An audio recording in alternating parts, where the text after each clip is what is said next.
Fala pessoal, tudo bem? Vamos para mais uma live do Grupo Lean e hoje com o convidado Daniel Simões, já conhecido aí do Grupo Lean de longa data, esteve com a gente em muitos eventos e hoje vai contar um pouquinho para a gente a experiência dele de vivência em Lean em diversos países. Aposto que vai ser um bate-papo bem descontraído, bem interessante. Então, por isso eu quero que vocês fiquem à vontade para colocar suas dúvidas desde já aqui no chat. E para o pessoal que vai ver depois a live, ela vai ficar gravada no YouTube e a gente compartilha nas nossas redes sociais.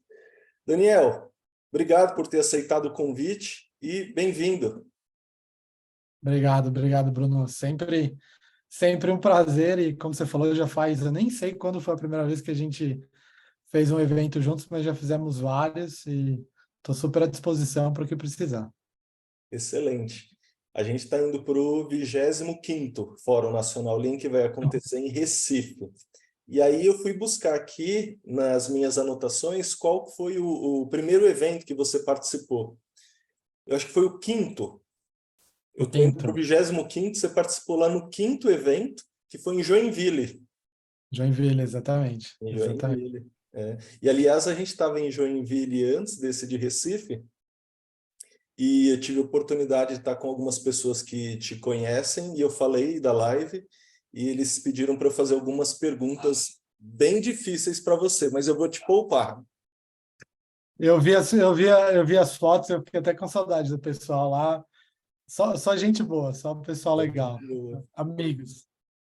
Daniel, conta um pouquinho aqui para a gente como que começou a sua carreira, qual é a sua formação, como começou o seu contato com Lean, Kaizen.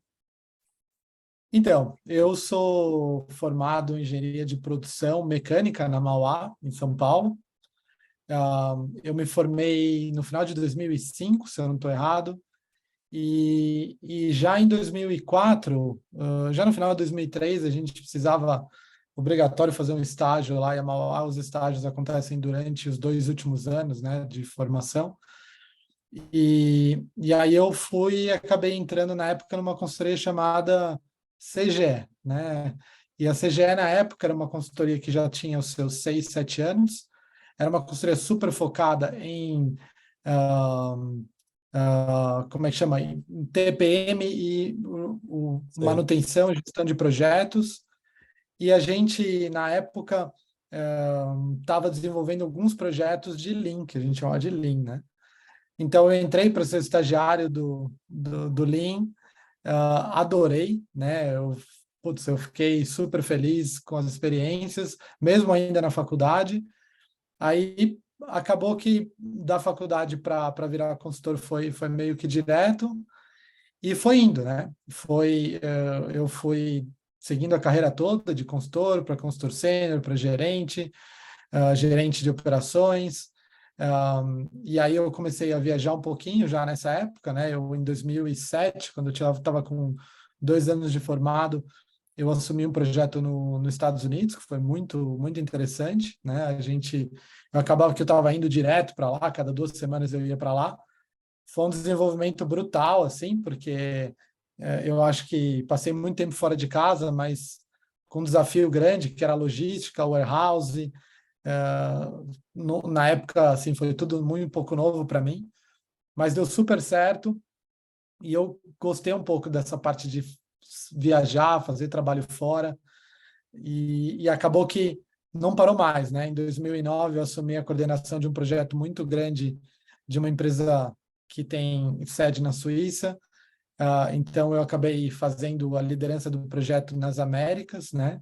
Então, foi desde o México, Panamá, Chile, Colômbia, e não parou mais. Então, aí isso fui crescendo na carreira, acabei virando um dos sócios do Kaizen, né? O Kaizen fez a transição e a junção com a CGE em 2005, lá quando eu estava me formando, e foi seguindo, né? Fui seguindo.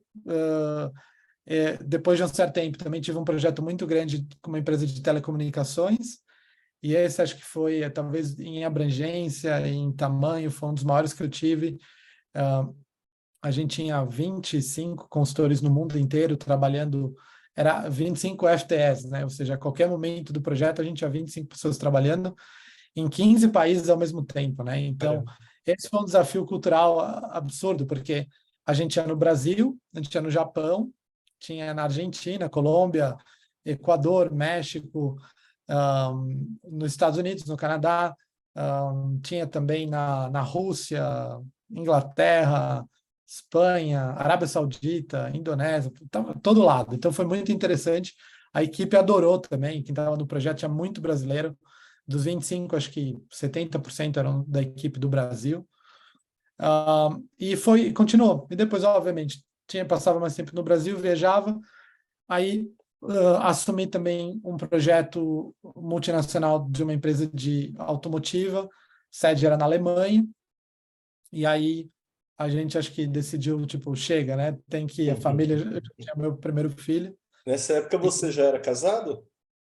Nessa da Alemanha? é, da Alemanha eu já era casado. Na verdade, eu casei em 2009, né? Então, Uhum. casei, fui morar junto e tal. Uhum. E, e a gente, graças a Deus, a minha esposa é consultora também, né? Então, de formação. Então, ela sabia muito bem como é que era a lógica das viagens.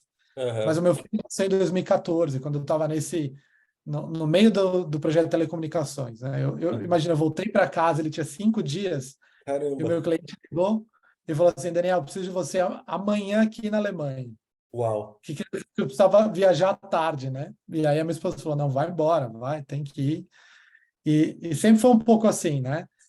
Mas aí, em 2016, a gente decidiu mudar para Portugal, porque acho que era um pouquinho mais fácil pelas viagens para a Europa. Nessa época, eu acabei aí conhecendo muitos países, porque a gente tinha os projetos piloto, eram 8 fábricas, mas mais alguns projetos, então, muito trabalho na Hungria, muito trabalho na República Tcheca, muito trabalho na Alemanha, na Suíça, na Holanda, na Espanha, alguns trabalhos super interessantes também na Inglaterra, Portugal também. Uhum. E 2018, assim, para finalizar, né, eu recebi um convite para vir para o Canadá e Estados Unidos, que é o nosso escritório aqui é a sede para o Canadá e para os Estados Unidos, para assumir as operações aqui, e eu acabei aceitando e fui e fiquei, né? Você conhece bem Calgary? Eu acho que Calgary acabou sendo não só o trabalho em si, mas acho que a cidade acabou, vamos dizer assim, sendo muito relevante para a gente decidir ficar por aqui. E aí até hoje estou aqui, mas muito mais agora nos Estados Unidos, que é um continente, né? Não tem o que fazer, é Uhum. um mundo assim. E Canadá também, que é um país tipo o Brasil, só que o problema é que tem muitos fuso horários, né? Então, Sim. mas é isso, assim, em resumo, essa é a história rápida aí, né? E sabe que Calgary, eu me apaixonei, eu e minha esposa, por Calgary, e aqui no Brasil não é uma cidade tão conhecida, né? A gente fala muito aqui de Toronto, de Vancouver, né? Fala lá dos lados lá franceses, mas Calgary não fala. Tanto é que não tem muitos brasileiros por aí, né? Não, não, tá. Tem aumentado, porque eu acho que quem depois faz a pesquisa acaba percebendo que Calgary tem algumas coisas interessantes, quer dizer, o preço dos imóveis não é tão alto como em Toronto, Vancouver, Sim. é similar a Montreal. O clima aqui é duro, né, no inverno, mas a gente tem um fenômeno climático que chama Chinook, que é um vento que vem, ele sobe as montanhas, né, ali no Pacífico, e desce e dobra o rate dele de temperatura quando desce, então ele esquenta. Então está no meio do inverno, está lá -20, né? E aí no dia seguinte vai para -10, assim, é Ó. espetacular. Ninguém sabe disso, a gente nem fala muito, mas vai derrete a neve, fica super legal. Olha, quando você estava falando a respeito da sua graduação, eu fiz FEI, né? A gente estava falando um pouquinho antes, né? E o Luciano, Sim. lá da Austrália, eu estava falando contigo sobre ele, ele já mandou um chupa Mauá aqui. Mas a gente tem que manter a civilidade aqui na live. É, temos que manter, mas eu respeito ainda a história, né? Então, a gente, uma curiosidade, no Kaizen a gente sempre teve muitos engenheiros da Mauá e da FEI. É. Então, internamente sempre foi uma confusão, porque nunca ninguém esquece, né, Sim, dos sim. dois. Motivo de brincadeira. É, Prazer aí, Luciano, você está aí com a gente, acompanhando, e todo o pessoal também que está online. O Daniel, me fala uma coisa, cara. No Brasil, bom, o Brasil é continental também, né? Você conversa sim. com muitos consultores, a vida de consultoria é uma vida muito puxada. É uma vida que de muitos esforços, né? A gente sabe, principalmente no Brasil, que a gente não tem uma boa cobertura aérea, então há muitas viagens aí rodoviárias. E dentro do Brasil, nós pegamos diversas culturas. São muitas as culturas que a gente tem no Brasil, né? E culturas até mesmo de regiões que mudam de um estado para outro. Agora, quando a gente fala na sua experiência, a gente está falando de algo continental. Então, a pergunta que sempre o pessoal faz é: tem algum país, tem alguma região que seja mais simples, que não seja tão difícil as pessoas terem a disciplina de entrar numa jornada de melhoria contínua? Eu acho que tem, eu acho que tem. Opa! Na verdade, assim, vou falar obviamente falando da minha experiência nesses Uhum. países que já tive, né? As dificuldades que a gente tem e um pouquinho do que a gente também hoje pilota nos outros escritórios também, né? Mas eu acho que, assim, tem alguns países que têm traços culturais que ajudam a mudança, né? Que ajudam a implementação de uma nova cultura, de novos comportamentos. Eu acho que é óbvio que se eu falar Estados Unidos, por exemplo, seria ridículo, porque também é tão grande que tem regiões dos Estados Unidos que é mais fácil. Mas o primeiro país que eu acho que eu acho até me surpreendo sempre quando vou fazer um projeto lá, em como as pessoas ah, em como as pessoas são dedicadas, em como as pessoas investem tempo. O primeiro país disparado é Portugal. Na minha experiência, eu Olha, acho que muito interessante trabalhar em interessante. Portugal. Sempre foi assim resultados muito bons.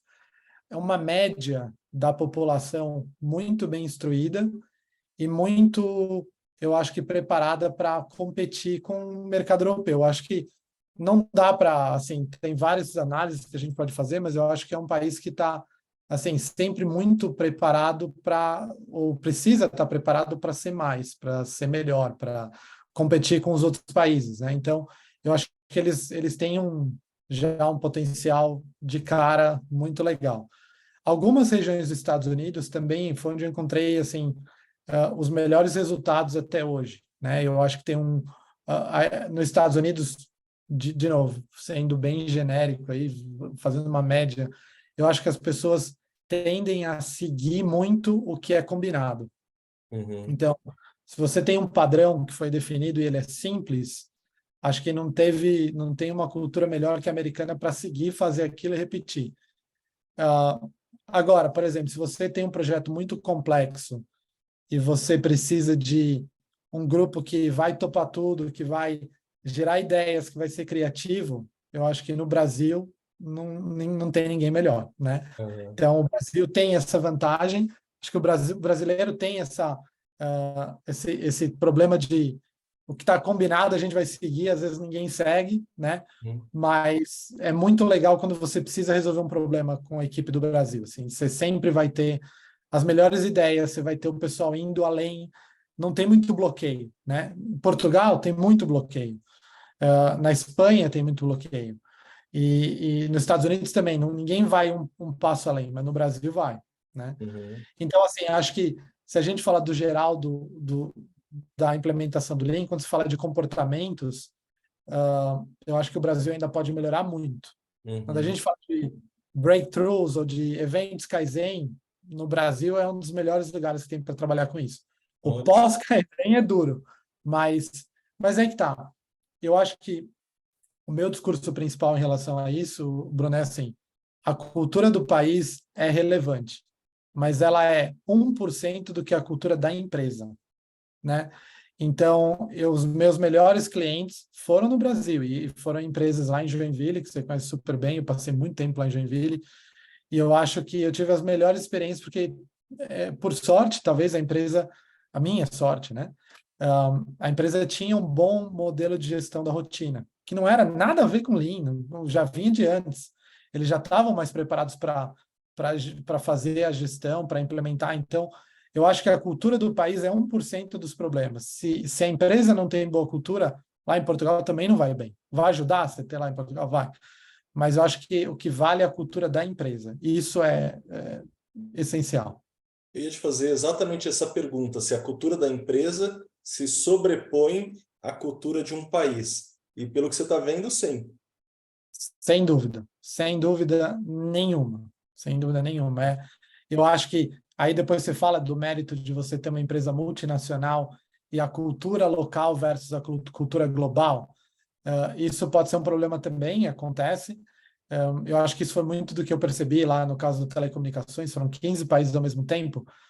Acho que a gente, de uma forma muito inteligente, junto com o grupo global, a gente fazia assessments por país, a gente não fazia um rollout da solução por país, né? Então, isso sempre foi muito importante, porque para nós o ideal é entender o gap do processo, mas entender o gap de comportamento. E aí você saber dentro da cultura da empresa como agir. Então, é sempre ter uma solução que é customizada, que é detalhada para a necessidade, mas você tem que trabalhar com a cultura da empresa, né? E o E tem Luciano já coloca algo bem alinhado com o que você está falando aqui, ó. Ele pergunta como cultura é um fator crítico para facilitar a prática da melhoria contínua. Você avalia a cultura da empresa antes de iniciar um projeto? Se sim, como que vocês fazem? Acho que excelente pergunta, né? Algumas pessoas, eu não sei se alguém aqui já trabalhou com Kaizen, mas normalmente a forma que a gente gosta de trabalhar a gente começa trabalhando fazendo o que a gente chama de um value stream analysis, né? O value stream design, às vezes, mas é uma análise inicial. A gente não costuma começar grandes projetos de consultoria sem identificar exatamente o que precisa ser feito. E aí, acho que indo direto para a resposta, o resultado dessa análise são sempre dois pontos. Os benefícios que a gente pode atingir por implementar processos Lean, e aí esse daí é hard mesmo, é no lucro, no resultado final, quanto que a gente pode impactar, porque não tem nenhuma transformação que sobrevive a isso, se você não tiver resultado. Mas outra parte tão importante quanto o resultado é uma análise que a gente faz dos comportamentos, né? Então, dependendo do escopo que você tem desse value stream analysis, do mapeamento que você vai fazer, a gente vai olhar uma planta toda, a gente vai olhar 5 plantas, a gente vai olhar uma linha, mas a gente vai olhar lá quais são os comportamentos que estão faltando para a pessoa poder ter a cultura de melhoria contínua, a cultura de resolução de problemas, né? Como é que a empresa está preparada para baixar o poder de decisão para os operadores? Qual é a gente chama de span of control, quer dizer, qual é a relação de líder para liderado, né? Então, isso daí, a gente tem algumas medições que são muito rápidas e fáceis de perceber se a empresa está preparada ou não. E depois o Gemba é o único que traz a verdade. Então, as perguntas, as entrevistas e obviamente, o nosso fundador, o professor Emai, falava assim, né? É muito difícil de ver a cultura da empresa. A gente não consegue ver a cultura, eu não consigo ir para uma empresa e ver a cultura. Eu consigo ver os processos, né? E os mudas, os desperdícios, e eu consigo ver comportamento. Se alguém vai para alguma empresa que fala que consegue ver a cultura, é mentira, não dá para ver a cultura, né? Você vê os comportamentos e o processo. Então, é isso que a gente trabalha. Nós normalmente olhamos para os dois lados para tentar identificar o tamanho do problema, né? Isso seja no Brasil ou seja fora do Brasil? É uma abordagem global. Eu Ah, faço isso aqui no Canadá direto. Quer dizer, 2 semanas atrás, a gente teve um Value Stream Analysis numa empresa de automotiva, 3 plantas, 3 warehouses, a gente precisava otimizar o warehouse. O foco era logística externa e transporte e centro de distribuição, né? E esse processo, muito interessante, mexer nos processos, redesenhar, mas a gente foi olhar o time de logística também, para como que eles estão preparados para isso. Como que a gente vai pôr uma cultura nova aqui? Uhum. Qual que é o ponto, né?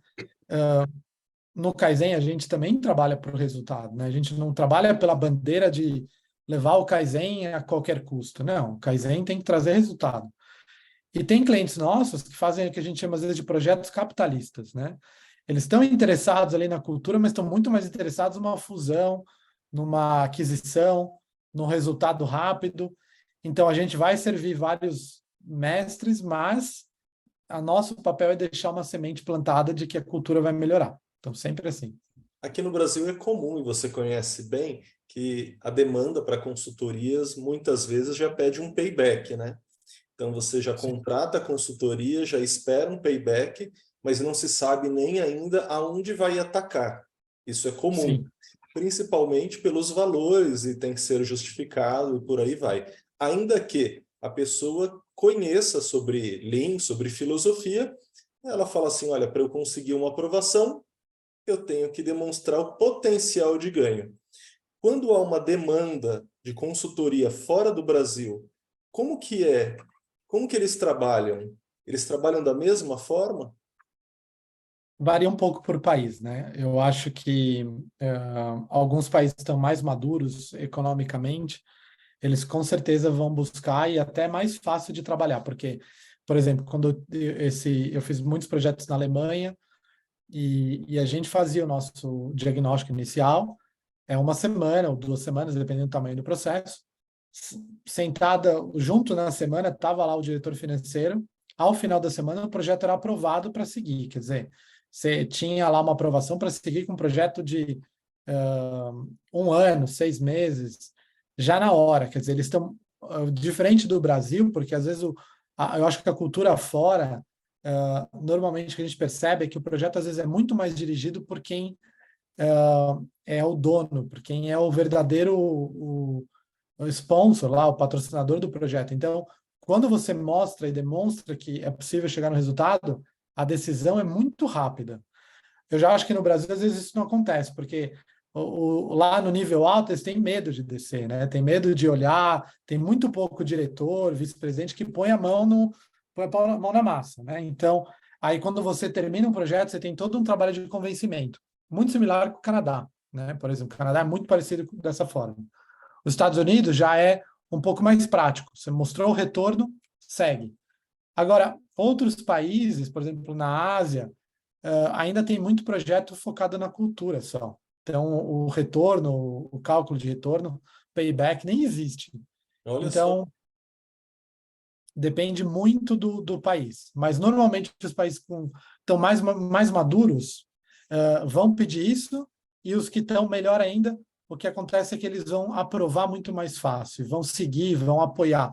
Portugal é excelente nisso, é um país que tem naturalmente uma cultura muito pragmática. Então, fez o assessment, fez o diagnóstico, apresentou, já deveria ter começado ontem, eles falam. Começa ontem, tem que, né?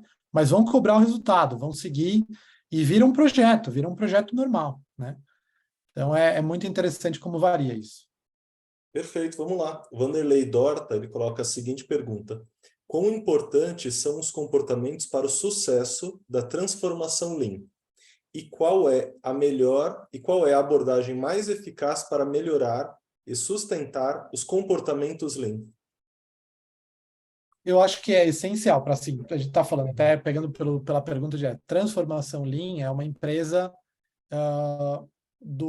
da mesma, como é que eu vou dizer, uma empresa que está andando, que quer virar uma Toyota, quer virar uma Danaher, né? Ou seja, o grupo Danaher hoje é tão ou mais importante que a Toyota em relação a metodologias Lean e transformação Lean. Então, os comportamentos ou a cultura que você vai mudar e vai tentar atingir é essencial. Ou seja, não adianta viver de eventos Kaizen, de Gemba Kaizen, nome que a gente queira chamar, não vai dar certo se você não tiver atenção e investir, né, na cultura.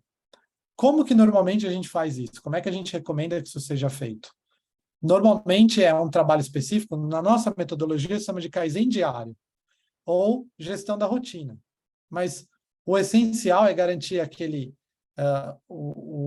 a melhor participação do líder com o liderado. Ou seja, a gente começa, para a implementação de comportamentos, a gente tem que começar de baixo para cima, com rotinas bem estabelecidas para o grupo aprender o que é desperdício, o que é resolução de problemas. A gente tem 4 níveis para implementar isso. Normalmente, empresas que estão maduras demoram 1 ano. Empresas que têm mais dificuldade vai de 2 a 3 anos para atingir o 4º nível do Kaizen diário. Lá no Kaizen a gente é muito, né, tem toda uma metodologia para tudo, respostas, a gente muito bem estruturado. Então a gente sabe que quando a gente faz a análise lá naquela primeira semana, a gente já sabe se a empresa vai demorar 1 ano ou 3, né? Uhum. Então, normalmente é isso, é ter um programa de Kaizen diário que comece de baixo para cima, mas comece assim, quer dizer, no primeiro mês você está fazendo, se for uma fábrica, por exemplo, você está fazendo com os operadores, as equipes, e vai subindo. Mas no segundo mês, o Kaizen diário chega no presidente da empresa. O desafio é outro, ele não vai ter a mesma frequência, mas o Kaizen diário, o segredo de sucesso do Kaizen diário é que ele seja implementado na rotina de todos os níveis. A Dynahead, por exemplo, eles têm o Kaizen diário acontecendo com o presidente do grupo, né? E o que ele faz com o presidente de cada empresa? Ele está revisando a estratégia pelo Roshin. Ele está fazendo o seu Gemba Walk. Então, isso tudo são alguns comportamentos que fazem, por exemplo, que as pessoas que não foram criadas dentro da Toyota, né, respeitem os princípios do Kaizen, né? Tá no Gemba, identificar os desperdícios, respeito pelas pessoas. Então, normalmente é o que eu recomendaria isso, quer dizer, criar um programa que envolva, comece de baixo para cima, mas envolva o CEO o mais rápido possível. Perfeito. No Brasil, a gente ainda vê muito comando e controle, né, de alta gestão, e a gente vê Sim. também diversas empresas. Hoje no Brasil, as grandes empresas, creio eu, que todas têm um departamento de excelência, e média, mais da metade. Mas a gente vê boa parte delas tendo uma limitação para os kaizens. Então, não são kaizens de grandes mudanças, né? Não são kaikakos. São coisas menores, são premiações, são festas em muitas empresas. Essa realidade é encontrada no exterior também? Muito menos. Muito, muito, muito menos. Europa, quase a gente não vê isso.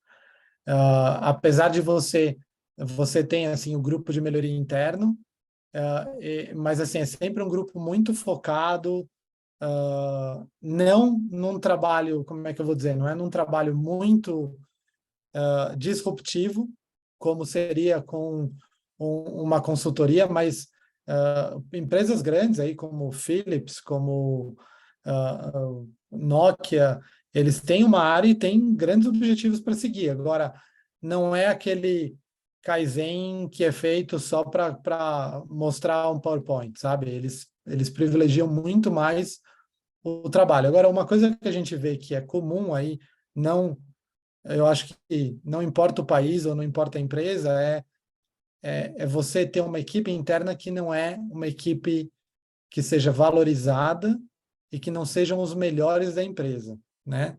Então, a equipe de melhoria que não é valorizada, que não tem lá os melhores da empresa, normalmente não atinge resultado nenhum.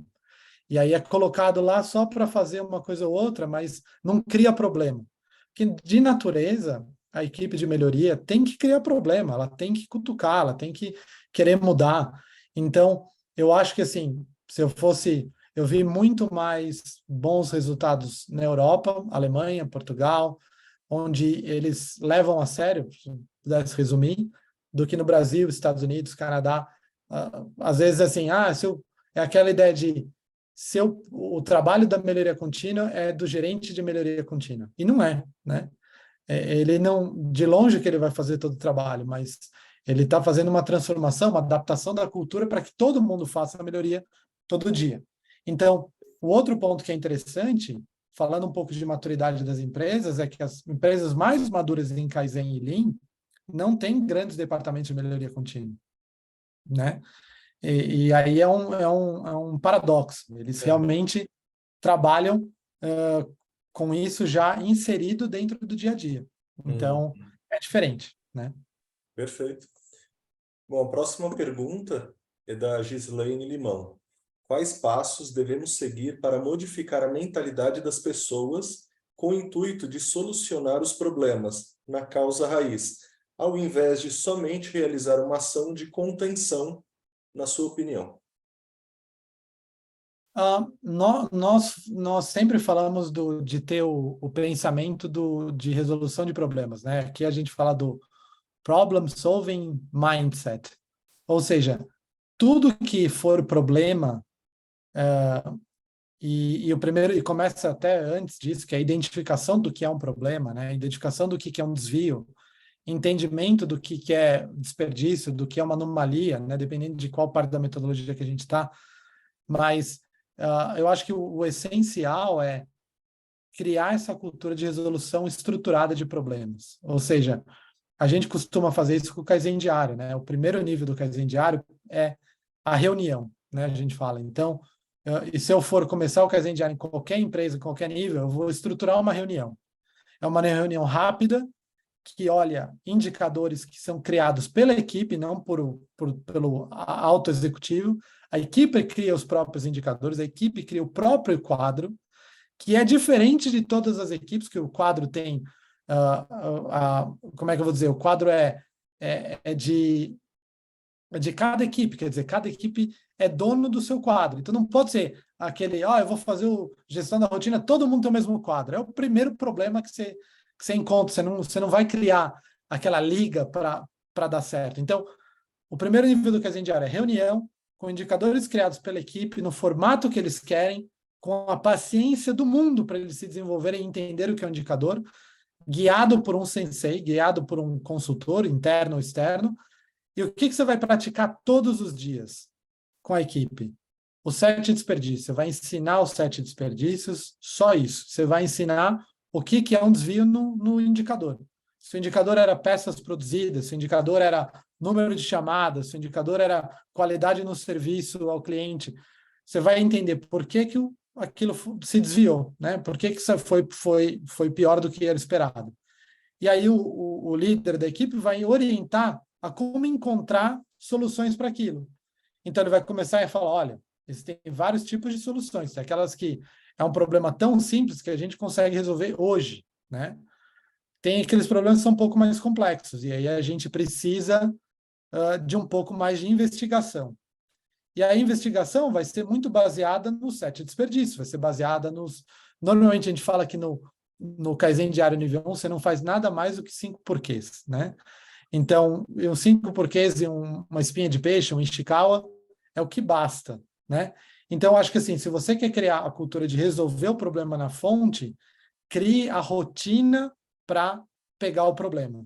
Não treina as pessoas em Ishikawa e 5 porquês. Ninguém vai saber onde usar.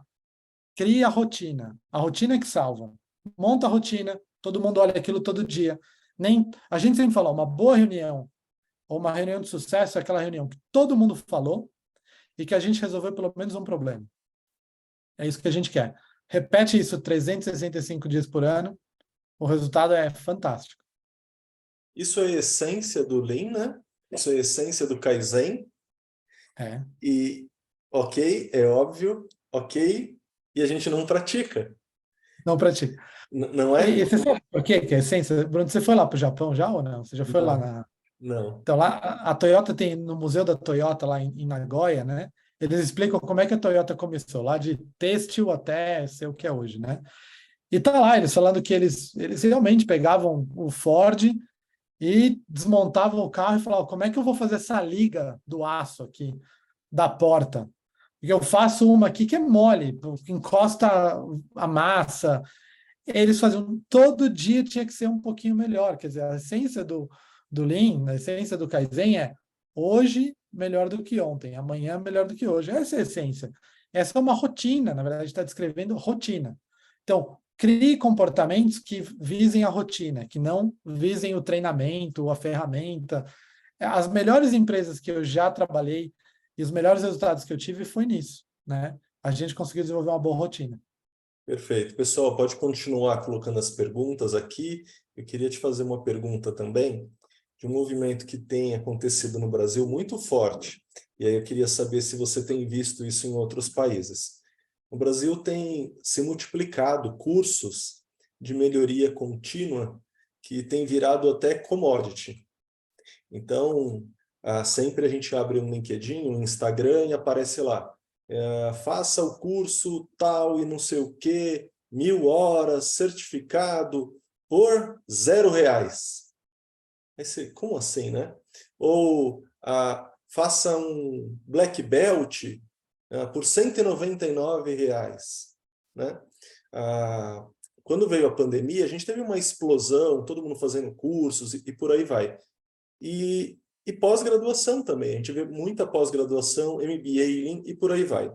E aí tem uma coisa que me chamou a atenção, teve aquela crise lá nos Estados Unidos, da Bolsa, acho que foi em 1929, e eu não sei se foi o presidente da Bolsa de Valores ou o presidente dos Estados Unidos, que ele estava engraxando o sapato e a pessoa falou para ele a respeito que era para ele comprar ações, né? E estava fazendo recomendações de quais ações ele deveria comprar. E aí ele percebeu que era a hora, que era uma bolha, e ele tinha que vender tudo, não é?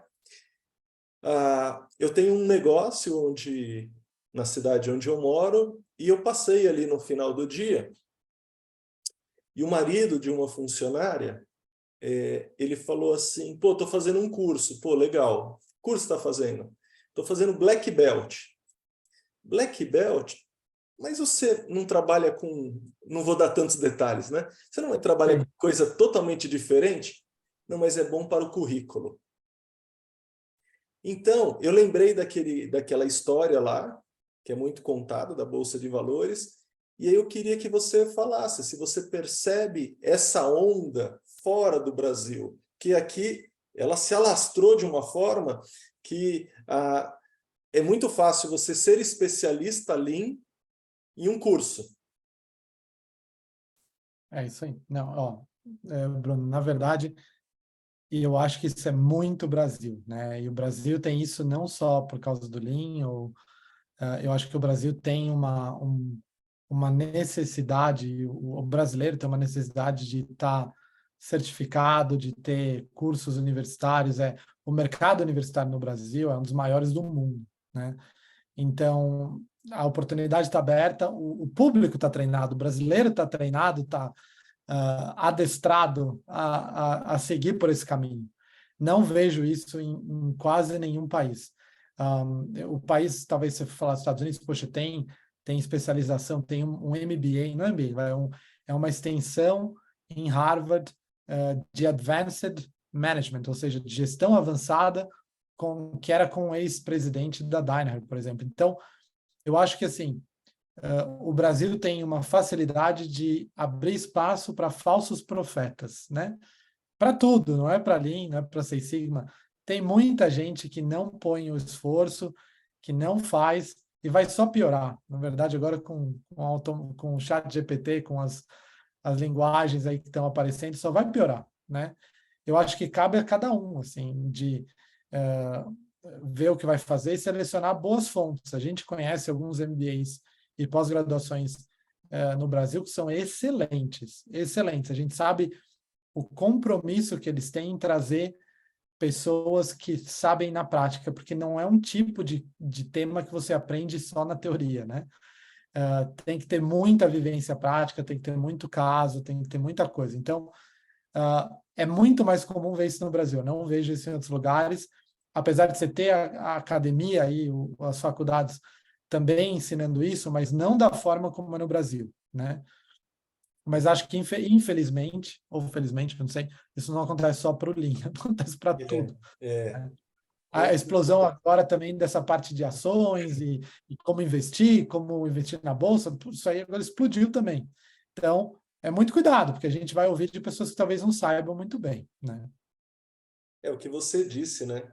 Tem que investigar as fontes, buscar as credenciais antes de você fazer tais cursos, senão o efeito pode ser muito nocivo, né?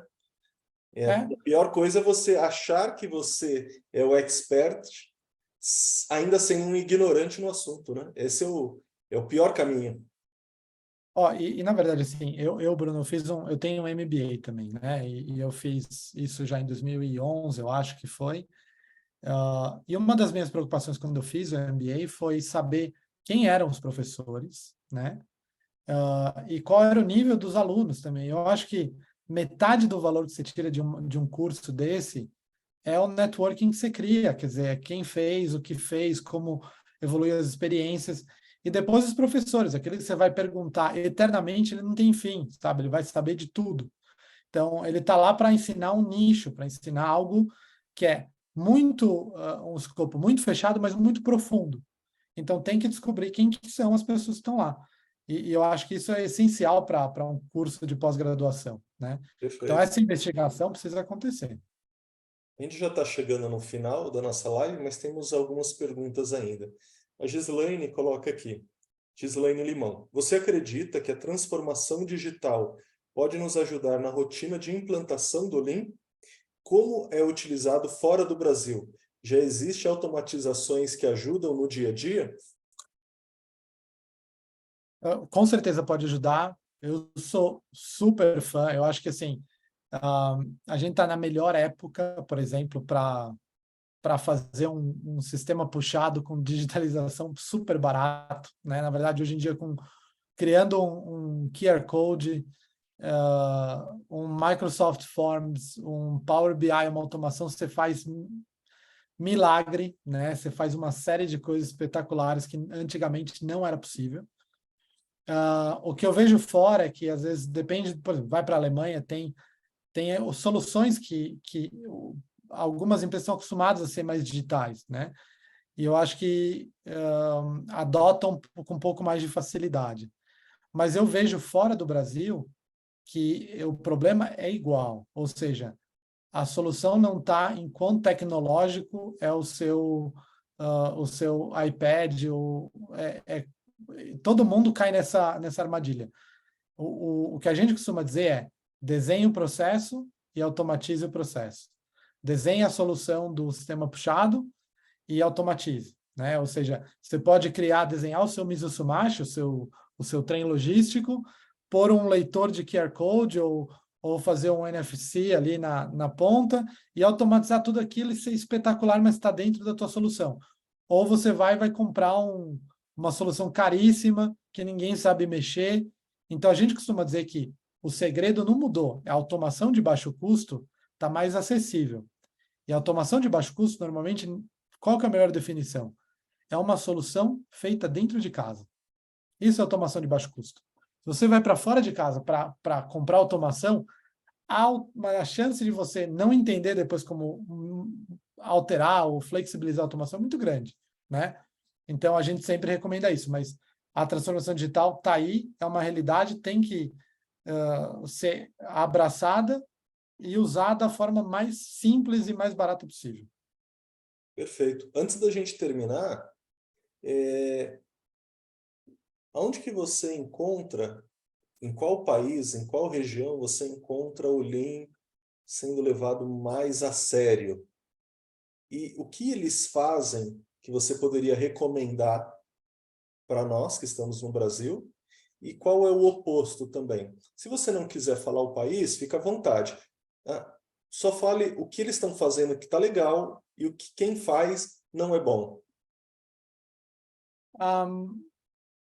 Eu acho que dá para listar de novo, né? Por país é mais difícil, mas onde é que a gente encontra mais tração quando a gente faz os projetos e onde talvez culturalmente o grupo está mais preparado? De novo, voltar lá para Portugal. Portugal tem um fator de sucesso que é talvez a cultura do povo, mas a proximidade da gestão e o suporte que a gestão dá, né? Então, a gente sempre fala, olha, quais são os 3 problemas que uma implementação Lean tem e que faz não dar certo uma implementação? É falta de apoio da gestão, o segundo é falta de apoio da gestão e o terceiro é falta de apoio da gestão. Então, normalmente isso é um problema, né? Então, eu vejo isso muito bem, de novo, em Portugal, mas também tem alguns clientes meus que têm fábrica no mundo inteiro aí, que a cultura da empresa permite isso, estão muito próximos, né? Eu acho que algumas regiões no Brasil isso também acaba sendo muito mais fácil. A gente vai para o sul do Brasil, também o traço cultural de quem está no sul normalmente é de estar mais próximo, é de estar mais hands-on, de estar lá no dia a dia. E eu acho que assim, eu tenho um país que é muito interessante, é os Estados Unidos. Os Estados Unidos a gente tem os extremos. A gente tem empresas que faturam bilhões, que são gerenciadas de uma forma super simples, com uma estrutura bem flat, e então você tem acesso a todo mundo, sabe? É muito fácil, mas você tem outras que, assim, uma rotatividade absurda de funcionários, ninguém tem compromisso, o mercado americano parece o mercado brasileiro, ou seja, tem oportunidade para todo mundo, ou talvez o mercado português, o que eu vejo, tem uma população menor, né? Que fala um idioma específico na Europa, né? Então, a mobilidade, não empregabilidade, mas a mobilidade no emprego é menor. Então, as pessoas tendem a ficar mais tempo. Nos Estados Unidos, no Brasil, na França, na Espanha, a rotatividade é absurda. Então, por isso que, de novo, eu volto. Tem o fator do país, mas tem o fator da empresa também. Tem empresas que têm boa cultura e aí você vê um turnover muito baixo, né? Então, eu acho que, não sei se é a melhor resposta, mas acho que é a melhor que eu consigo dar. Perfeito. Então é isso. E o nosso tempo voou. Pessoal, eu deixei uma mensagem aqui no chat, agora no dia 30 de agosto, a gente vai para a 25ª edição do Fórum Nacional Lean, vai ser em Recife. Tá espetacular, tá muito bom mesmo, ótimas palestras. No dia seguinte a gente tem o pós-evento, com 4 workshops. Se você se interessar, eu deixei aqui o WhatsApp do Grupo Lean, o meu e-mail também. Manda mensagem, eu consigo um cupom de desconto. E já antecipando que depois desse evento a gente vai estar em Belo Horizonte, pela primeira vez, lá em novembro. Quem sabe, se não estiver aí pelo Brasil, você pode estar lá com a gente, Daniel. Qual a sua próxima viagem programada? Eu acho que talvez, eu não sei ainda quando é que eu vou para o Brasil, mas talvez no final do ano. Então, vamos ver se a gente tem um bom case de sucesso lá em Belo Horizonte, que não sei se você já sabe quem é, mas depois eu posso te passar, que é meio único no Brasil, assim, super Vamos falar. interessante, faz tudo direitinho. Olha, fizeram tudo direitinho, muito bom. A gente terminando aqui a live já vai falar. Pessoal, obrigado novamente pela participação de vocês, pelas perguntas. Obrigado também pelo pessoal que vai estar lá no nosso canal no YouTube, vai conferir depois essa live que está gravada. E obrigado novamente, Daniel. Obrigadão, Bruno. Valeu. Foi um prazer. Valeu, gente. Um abraço. Tchau. Obrigado.